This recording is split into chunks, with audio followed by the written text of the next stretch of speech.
One show at a time.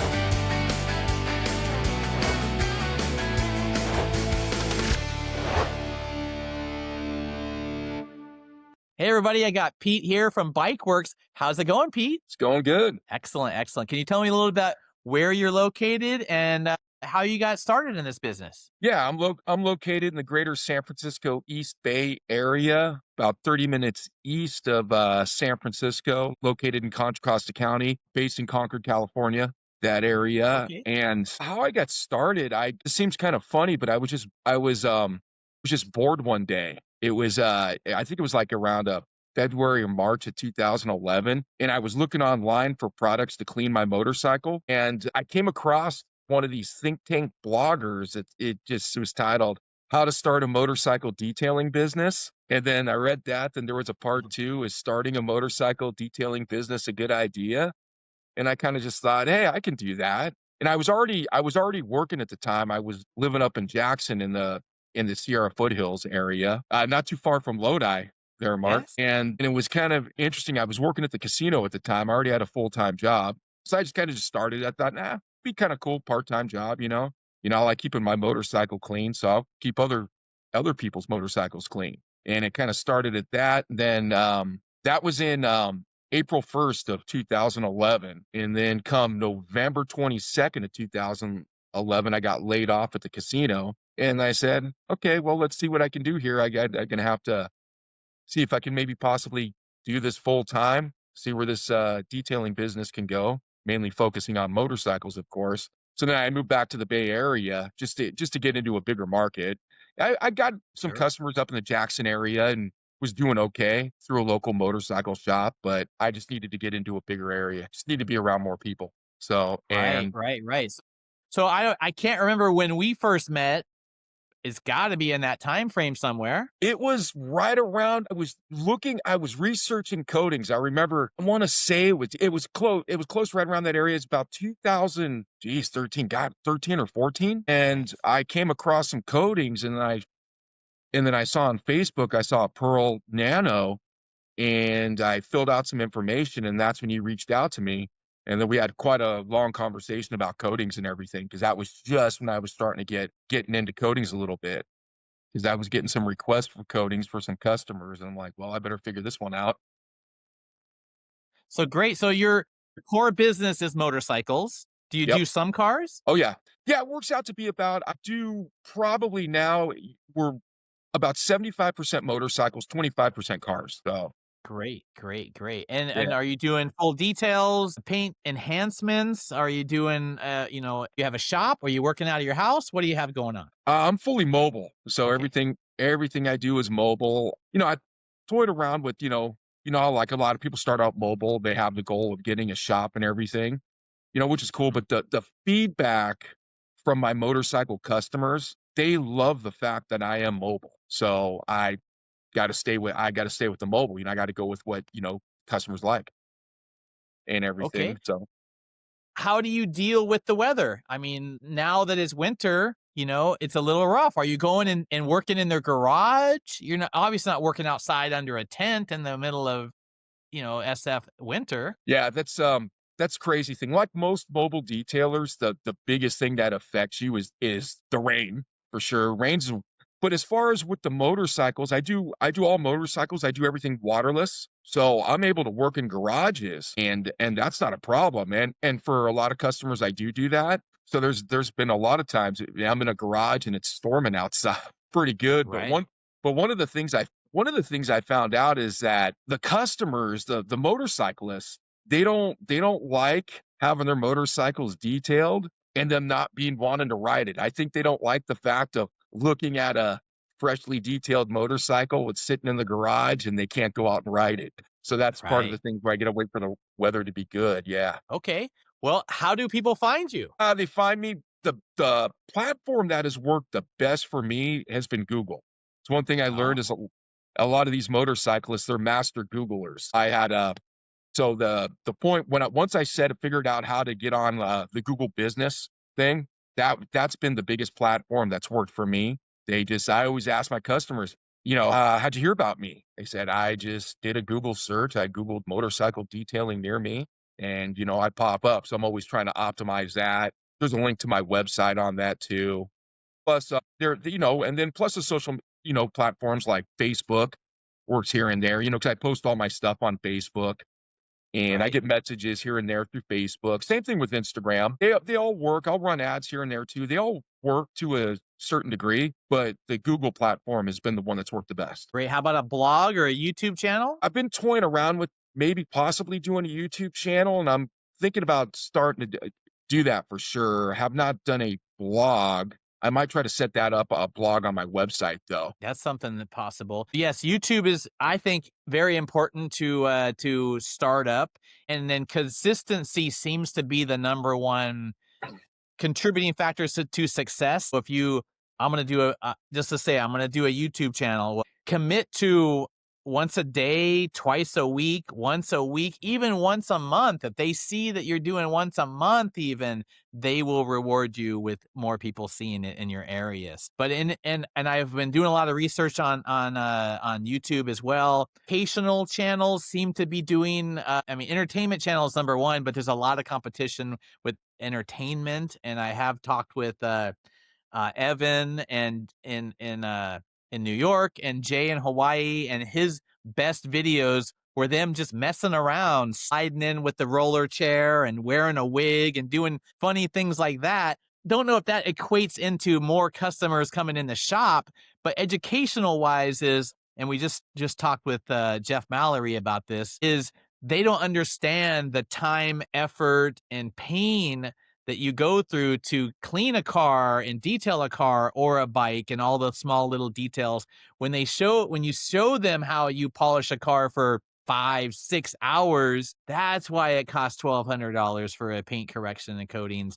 And it's not the coating that's so expensive, it's the time and effort. So when you show people the before, during, and after, and the testimonials and those kind of things, and you're posting them on your channel, and then here's the reason why I use this product for this problem, and or here's your problem, your car's dirty, you went through the scratch and slap and now it's swirled, and this is how I fix it, and I'm going to show you step by step, and then you could do this on your own, or you can call me and I'll do it for you.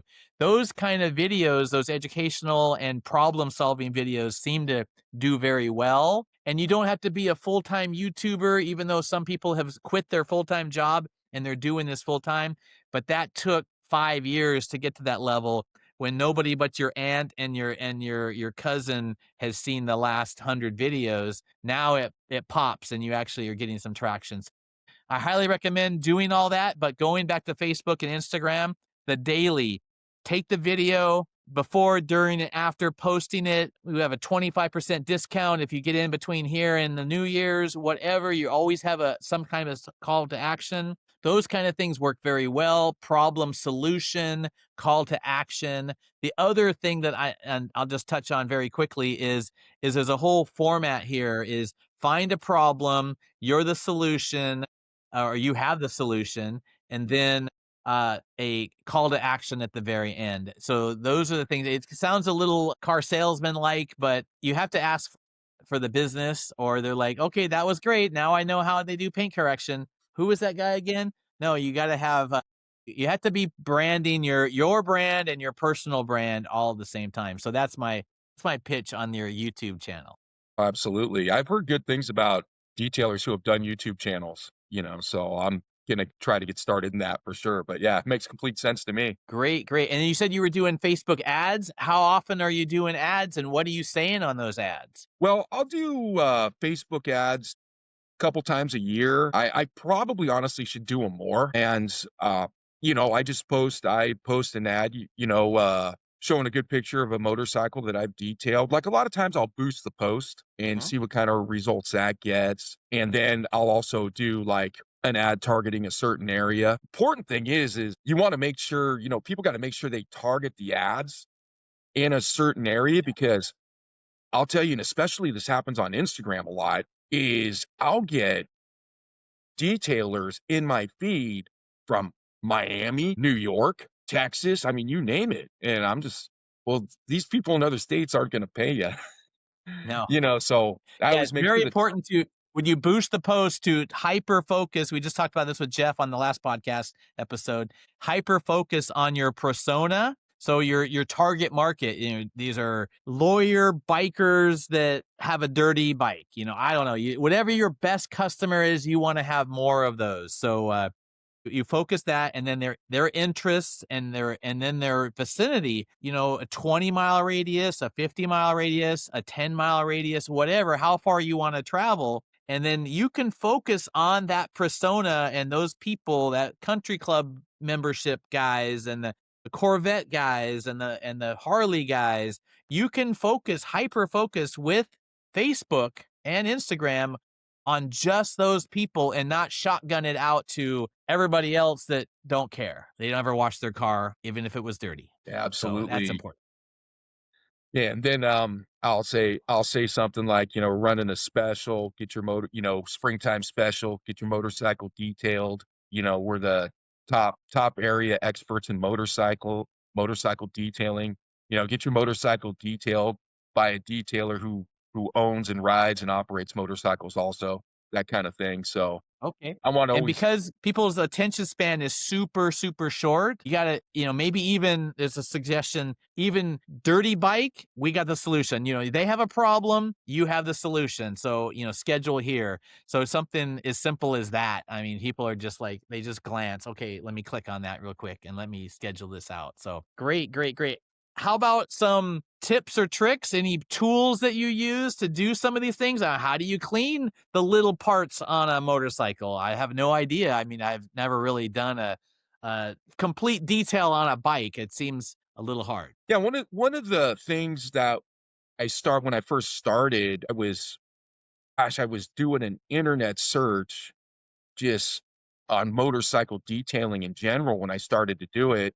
And it was kind of like a nationwide search. And one of the things is there wasn't, you had a lot of detailers out there, obviously, and then not really anybody who specialized in motorcycles that I saw. So I came across this one site called chopperdetailing.com. So this is back in 2011 when I started, and this is a guy who's out of Savannah, Georgia, and he did some sort of big he ran some sort of big communication company. He kind of just did the detailing on the side out of the shop, and so he showcased the products that he used, and he did everything waterless too. But his main focus was on these custom choppers, which at the time was still pretty big. And so I kind of just adopted it. It made sense to me. I read his whole process and it made sense to me. So that's kind of how I got started. I emailed him back and forth a few times too. So there was this product, good foaming cleaner that I liked by Honda called Honda Spray Cleaner, and ordered that. Started messing around with that. That was pretty good.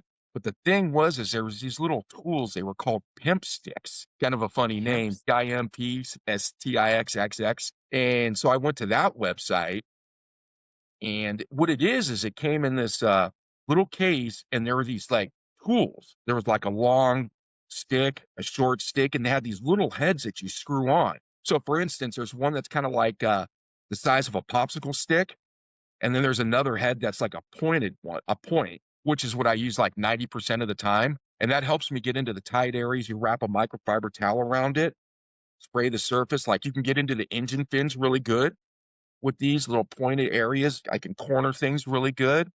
And then you got to kind of sort of get creative with your hands. Like I'll have a towel around my fingers and kind of get into certain crazy little areas. So a little experimenting with that. And it took a little bit, but I got this process down pretty quick. So, a lot of people say, well, doing things, waterless, it's going to take a lot longer. Well, not necessarily. Once you get good at it and you get a good process down and you stick with your process, you'd be surprised how fast you can get stuff done, with the waterless approach. Right, right, right. Okay, great, great. And then the ceramic side is working great on bikes and also cars? Yeah, so the coatings, more and more motorcyclists been asking about ceramic coatings, and so I'll get those here and there, with, obviously with the paint correction. Cars Uh-huh. too here and there. That's the only little bit of thing is this year, just economy a little bit. Business is the part of my business that has been down is the bigger ticket items like the paint corrections and the ceramic coatings have been down a little bit just this year. So sometimes I charge accordingly for these prices, and for ceramic coatings, and for some people, it kind of shocks them, I guess.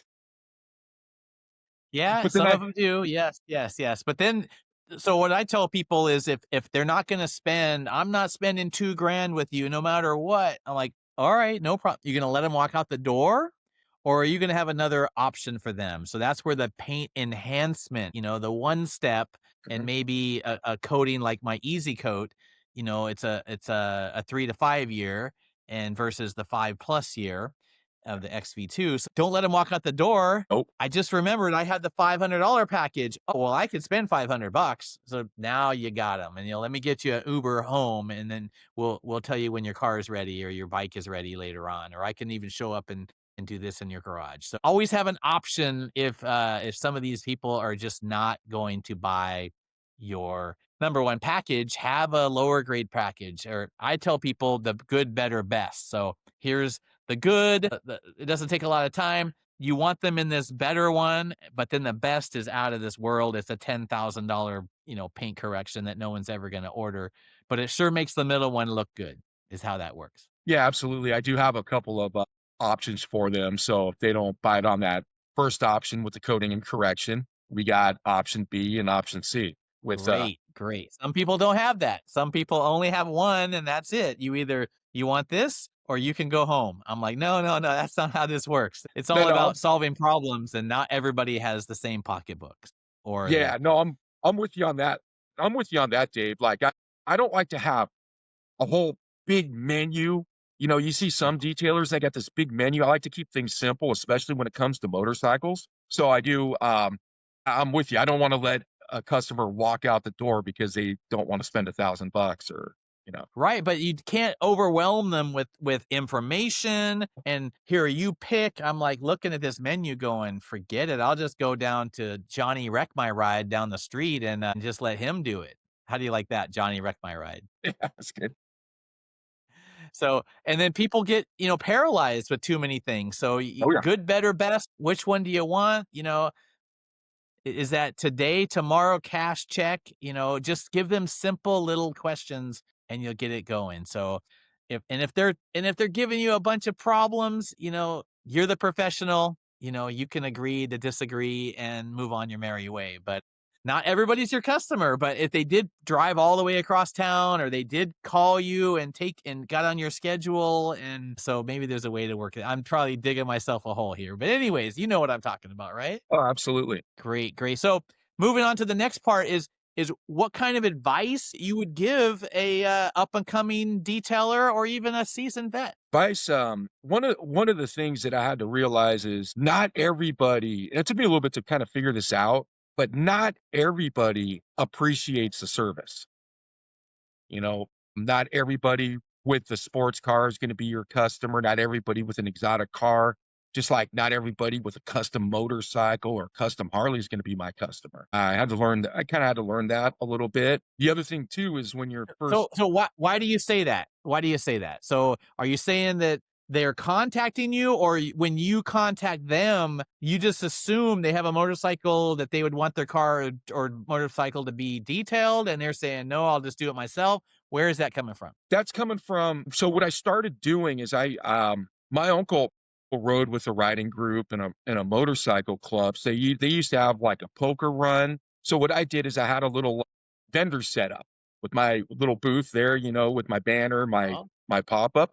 And so what I mhm, used to mhm. do, what I started out doing was said, well, instead of just handing out, we can do some demonstrations there. Like I would do quick once over details for the guys coming in and charge them like $40 for a quick once over detail, spend about a half hour on the bike. And there was a lot of people that gravitated towards that. Then they asked me like, how much would it cost, come out there. And then I would just go up to random people at the events, hand them my business card, tell them what I do. And that's kind of where that was coming from. And some people said yes, and some people said, get away from me. Yep. That's it. Yeah. Some people just like, so not every motorcyclist is going to appreciate the service. Even though, because I was kind of thinking, hey, there's nobody that I see that specializes in motorcycles like I do. And also too, I own motorcycles. I'm an avid rider. So it's not like, So that lends a lot of credibility to what I'm doing, and not everybody bites on that. So I And decided then to learn. what is your experience been with niching? You know, when you say detailing, we'll clean everything. You know, Ian is doing combines and planes and forklifts and trucks and cars. I mean, you're doing bikes and cars, but you're mainly doing bikes. Some people do snowmobiles or Yep. something, or niching and micro niching. What has your experience been with that? It's been pretty good. It's been pretty good because there's just not a lot of people who actually have a lot of experience of detailing motorcycles, and a lot of detailers that I've networked with, talked to, they don't wanna do motorcycles, or B, they don't like them, kinda thing. So that's kinda opened up the floodgates for What, me they got coming into fat the spec. fingers or something? They can't get in there? I don't know why. I don't know, I think they kinda just they look at the motorcycle and you know, they don't see it the same way I do, with, detailing it, but some, they'll just pressure wash and foam cannon, call it a day, which isn't the best thing to do with motorcycles a lot of times. Are you saying because of like electronics and electrical systems, you get water and then it doesn't start and these Yeah. things? Yeah. Or 5 hours later, it's dripping down and causing problems and other things? Yeah, see, especially with a lot of definitely with a lot of those custom choppers, everything's all really open. There's not a lot of housing for the electrical, the wiring harness and everything. So you can cause a lot of problems with if you're gonna try to pressure wash a custom motorcycle, custom chopper. Even the modern day Harleys, they're okay, but the problem is you got these speakers, and even though they're waterproof, and I remember I got in a discussion years ago with a detailer. When I first moved back to the Bay Area, I was kinda helping out this one shop because I figured I better learn how to do cars too, and so we were talking motorcycles, and he says, "Well, Pete, motorcycles, the modern day motorcycles, they're meant to get wet." I said, "Wet meaning rainwater." "Yes, not pressure washer, wet." Huge difference what Right. happened there. I've had 3 or 4 detailers out of the blue call me because they were detailing a motorcycle, and they finished, and it wouldn't start. So I had to go through, 2 of them had to do because of the stereo wouldn't work, and another 2, they didn't start, but they were a little bit older, and they were carbureted. So Water in the carburetor.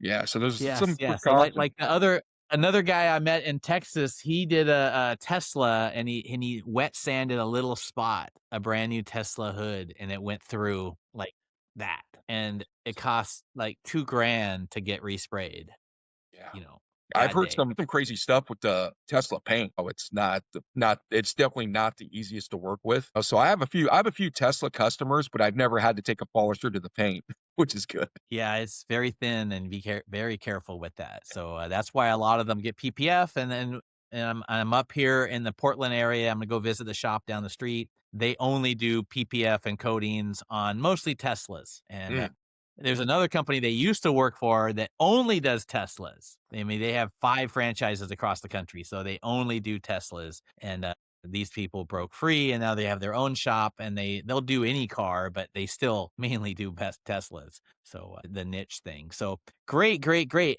How about any other advice, marketing advice, sales advice, detailing advice for the up and coming guys to help them make more money as well? yeah, the biggest thing is definitely some people like to focus on mainly like one avenue or platform, or I kinda like to fire on all cylinders. So that's why I've experimented with the ads, whether it's Facebook, Instagram. Well, like I said before, Google is the best platform. You definitely wanna be on Google Businesses. I mean, that's free, and then you can run Google Ads at the same time too. Oh no, I kinda like the way we I might have I kinda lost him figured that there. it would made sense to me, and it was so simple, was after listening to when I got into listening to Grant Cardone, I'll be on a and, call. one of the things Let's see he if he said calls is, back. you gotta get out of obscurity, and the famous quote I like from him when he says, "If they don't know you, they can't flow you." So you gotta get around enough people, run all those ads, get on Google might.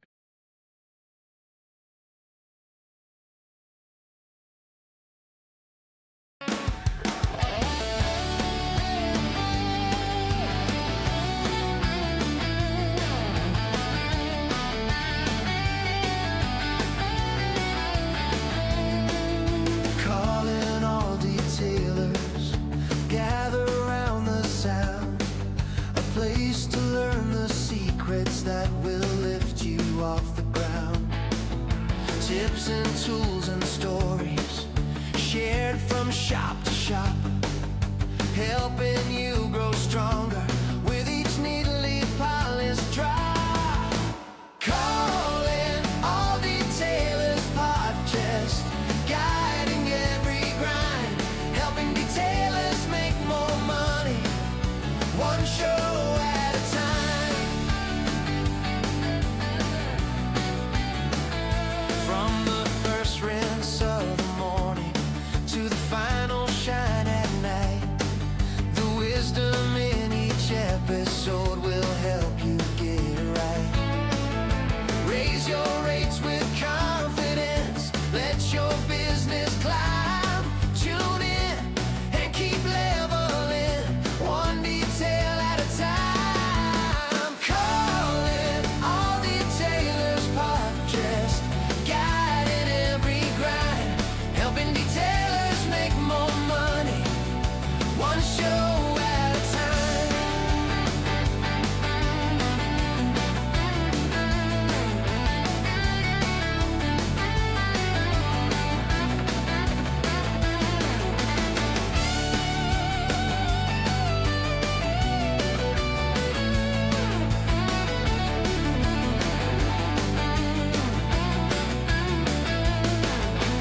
Calling all detailers podcast, guiding every grind, helping detailers make more money, one show at